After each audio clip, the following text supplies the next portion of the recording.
Welcome back. We're going to jump into the last module in this series. We've already discussed the first two foundational practices of supportive environments, developmental relationships, and now we're going to jump into the integration of knowledge, skills, and mindsets into our classrooms. So this section is really broken down into instruction on the skills from the building blocks of learning. Those students that may have holes in the bottom three rows of the building block. We're going to talk a little bit about our school counselor mindsets and behavior standards, and then how you may integrate your state standards on social emotional learning, and then how do we determine who teaches what so that it doesn't fall on the backs of just one group of people in your school. So first, looping back around to the building blocks of learning, we talked earlier about how we ensure that our students are being supported in those bottom three rows so that they're able to achieve high academics and engage in learning, which they need the top two rows of skills. So we need to ensure that the bottom three rows are solid, and if their pathways in earlier years were not solidified in those skills, we need to support them in their learning. So this next section really talks a little bit about a survey that I found in Education Week around um, asking school teachers when it comes to social emotional learning, what are some major challenges that your district and school are facing right now? So this is not surprising. I've heard this in my own role and in our district too, that um, sometimes our general education teachers don't feel comfortable engaging in content that might elicit the expertise of mental health staff.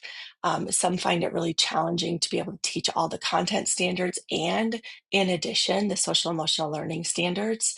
Um, there's also been discussion around that staff don't feel like they have the right resources or the right professional development. All those things showed up as concerns in this survey as well.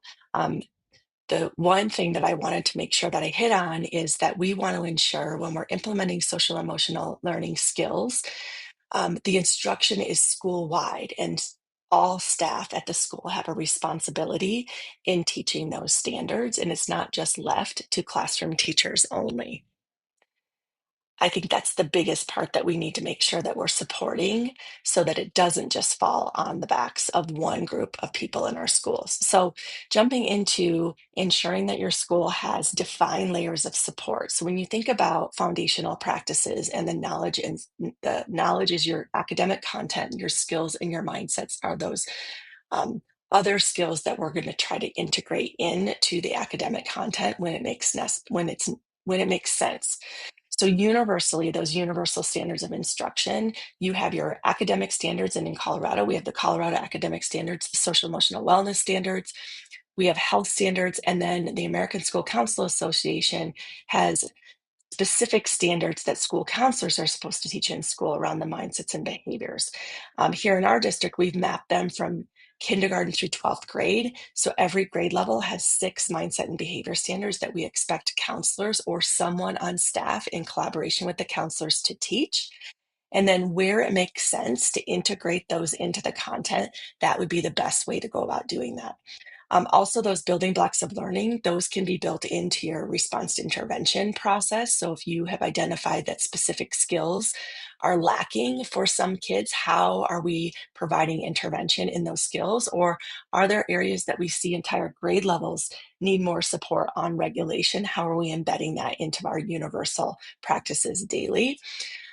And then how are you setting up common formative assessments to monitor student growth on these standards? And then the last thing is putting it all together. Do you have a annual school-wide calendar that maps out all these standards so that you can be really strategic about how they're integrated and then who is teaching what? So there are templates. This is an example of one for kindergarten through 6th grade. And there are links to the slide deck for middle school and high school. And I've taken the Colorado social emotional wellness standards along with ASCA's mindset and behavior standards, and we've determined in our district the 6 lessons at each grade level. So I've put those by grade level. And then our nurses do teach wellness and health standards at the tier 1 level. So, what are standards that our nurses would be logically able around health and wellness to teach, and in what grades? And then, what are your bully prevention lessons that you want to make sure that you teach? We have those pulled out in our district, but what other staff can teach those lessons as well? So, that's an example of a planning document where you identify. Um, by month, what are the themes that it can address some of those standards, and then who will be addressing those standards in what grade levels. I like this graph because it really asks us to reflect on if we're truly teaching this integrated approach around developing these skills, habits, and mindsets in our kids along with academic content. So on the left-hand column, when you think about your school, are you really setting up your classrooms to focus on academic learning only? Is your response intervention process really only identifying academic skill gaps? Do you have isolated programs that are specifically designed to teach SEL skills at, for an example, Thursday at 2 o'clock, or a Wellness Wednesday where you only focus on it at a specific time? Um, Also, when you're considering around um, your expectations and your school structures, are there punitive approaches to challenging behaviors, or do you really look at that, like I talked about in the supportive environment section, as an opportunity to teach skills that are missing in those building blocks? Are you looking at different approaches to teaching students based on their cultural backgrounds? And how are you integrating those habits, skills, and mindsets specifically into content? And then on the right hand side, if you're moving towards that integration, these are some things that it could look like. So you have habits, emotional skills, habits, cognitive habits built into structures and routines, like we talked about. Skill, habit, and mindset development are integrated throughout the day. There's purposeful planning, like your year long calendar for that. Families are being made aware of different opportunities and newsletters, and it's truly a whole child approach to teaching not only academics, but behavioral, social, emotional wellness, all of those things. So that is something to consider. This next slide, I have a link to the ASCA Mindsets and Behavior Standards. So this is something that our counselors are really getting good at when it comes to identifying at their school what are specific tier 1 areas in academic, social, emotional, and college career that they're going to focus on, and then who and what kids need more based on school data. So that really comes into their counseling programs, but being sure that we're purposeful around calling this out, as this is an integral part of that integration of that social emotional wellness learning work, and how are they embedded into your year-long calendar to take some of the load off of what we're asking classroom teachers to do around social emotional learning as well. Also, another great way to integrate this wellness into our classrooms is integrating mindfulness. So we talked about this with some of the regulating strategies, but there's so much research around changing neural pathways and calming that amygdala. If you spend some purposeful time every single day in a grounding activity, um, possibly before um, uh, high academic load activity or before dismissal. I was at a conference and was speaking to a middle school principal that had a pretty affluent, um, uh, not affluent, had a pretty interesting dynamic when it came to bus referrals. And his students were, 1 year in his middle school, were getting a lot of bus referrals. So he had been to a conference, learned about some of the elements of mindfulness and how it can really change student behavior and regulate student brains. And they implemented that as the only change, and their bus referrals went down by half. So I think that's probably one of the best, easiest, inexpensive ways that you could really change and teach regulation with kids to get them ready to learn academic skills. Next, integrating physical activity and movement. We talked about that in the self regulation part of this series. But when you think about physical activity and what it does for student and adult brain health. It really improves attention, focus, executive functioning. It helps sleep, and it relieves that stress hormone of cortisol. So, one of the questions I always like to ask is, how are we ensuring that physical activity is not being taken away or given as rewards and punishment? It should be an integral part of the school day so that students understand how important it is to whole body well being and academic learning. Next, thinking about the healing effects of nature. This is a really excellent book if you're interested in learning more about how being outside in nature actually builds pathways and helps with academic learning. There's actually some really cool studies that are in this book that talk about being outside, how it reduces stress levels, it increases positive hormones and cognitive function, attention, and creativity. So, how can you, as a school leader, build in some of these natural nature breaks into the school day, perhaps in classrooms right before they have a tendency to be a little bit more active? What are some things that we can bring this awareness to classroom teachers? The other thing that I think we can be really more purposeful about is these brain breaks. And I know in elementary school, a lot of kids are provided brain breaks with activity breaks while the teacher's doing other things.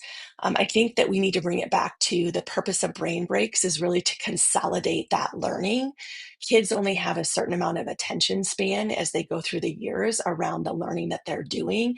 And it's so important, and research does support this, that after a big chunk of learning, there's a purposeful break in the brain so that they can re energize, solidify that learning, move it to long term memory, and move on to the next chunk. And here's some of the ways that it supports attention, focus, regulating emotions, concentration. So, what are some creative ways that we can build in those brain breaks and have teachers understand that skipping those is actually detrimental to solidifying learning? So those are just some strategies when you think about how can you build a structure in your school and in your classrooms to really be intentional about this integration of teaching these skills, mindsets, and behaviors within the academic content with some very structured activities. So, in conclusion, I really want to ask a couple of questions. So, when you think about all the things that I talked about within this course, really reflect on, in your school, does your current system build the needed pathways? So when you think back to the very beginning of the course, and I talked a little bit about how kids' pathways are being developed differently than they were developed even a decade ago. Are you meeting kids where they are based on that pathway development, based on some of the environmental factors that were discussed? So I'm going to ask you to go back and think about science and how science really has driven change in the past. So this left-hand picture is a picture of a firefighter and how their uniforms were built back in the early firefighting days. The middle school or the middle picture is a football helmet from the earliest days of playing football. And on the right, this was how babies were strapped into cars. And we know now that through science and through innovation, we would never send our firefighters, our football players, and our babies out into the world with these safety features because our science has really proven that there are safer ways to provide protection. So here's some of the things that science has driven change. We now have very different looking firefighting outfits. Football helmets are designed based on the science of what happens during um, football games with concussion protocols and protecting the brain of what we know about neuroscience now. And then baby seats. Science has really proven that when babies are in baby seats and strapped in the correct way, that if their vehicle is in a crash, they're much more likely to sustain little or no injury with these protections. So I would ask you, when you think about how in other areas of our world, science has really driven that change, think about school. So these are two side by side pictures. I would probably argue a little bit that our elementary schools have made more of a change where not all elementary schools look like this anymore, but a lot of them still do. And we look at current kids today. Are our kids still showing up teaching 90% of the brains the same way? Or have we really considered some of these foundational practices that I've talked about that really need to be integrated in to ensure that we're developing pathways um, to meet the academic needs of our students today because our environment has changed how those pathways are created? So I think it's time to consider right now, do students today have to break out of a system that isn't working anymore? Or are you pivoting to make some of these changes now? In order to do that, I think as school leaders, we really need to consider that notion of collective efficacy. Do our staff in our schools really believe they can make a difference? Do they have the same old way of thinking? Or have we provided them enough evidence, enough resources, and enough education and professional development to understand that they can make a change and students can excel with their work? And what are some of those barriers to get staff to shift their thinking into these new foundational practices that really need to be part of our school? So where are you? Are you thinking, nope, I'm close to retirement. I think I'm good. I'm going to continue as is. And I just need to get through the next year, 2 years, 3 years, and some of this stuff is going to get better or go away. Are you kind of peeking out and saying, I get it? I'm a little overwhelmed about how to get there. Or are you at the other side, totally on board? You have a plan. You're going to start with one thing at a time. So let's put all this together. I love this analogy because I gave you a lot of different pieces. So, how are you going to build that framework for your school or your district? What could that look like? So I would ask you in this slide deck, there's a link to a Sinek, very short, I think it's 2 minutes, a little clip that I found on LinkedIn where he talks about that Jeff Bezos didn't start Amazon with how it is developed now. He started with a simple online bookstore. He got really good at that and he added one more thing. So I would ask you to find what is the one thing that you can do in your school that will get you the fastest, simplest, best results, and the highest probability of success. Do that and then build on that. So when you think about these three foundational practices, what's one thing that you can do in each area that you can implement right away, get really good at, get that buy-in, and then pick the next thing? So I have some templates for you. So this first one, this is, and the link is here, this is an activity bank. So it just kind of culminates some of those areas that I talked about already, the areas that you could look at with some of the templates that are back in the deck, and how can you implement or pick one of those things. So if you think that, gosh, discipline is really where we need to start, we want to really solidify our school-wide expectations with that behavior matrix and really make sure that that's system-wide, tie it into the staff evaluation, that's where we're going to start. So that would be your one thing you would get really good at with supportive environments. Or you might want to try something with the relationship piece, or maybe look at how your counselor can work in a different way to integrate those ASCA mindsets and behavior standards. So that's just an example, and that template is also here. This is also a blank template if you wanted to have your staff watch this video or reach out to me and I can help facilitate some of that. So this would be a template that you could have your grade level teams or your pods or your departments work on, and you could assign them.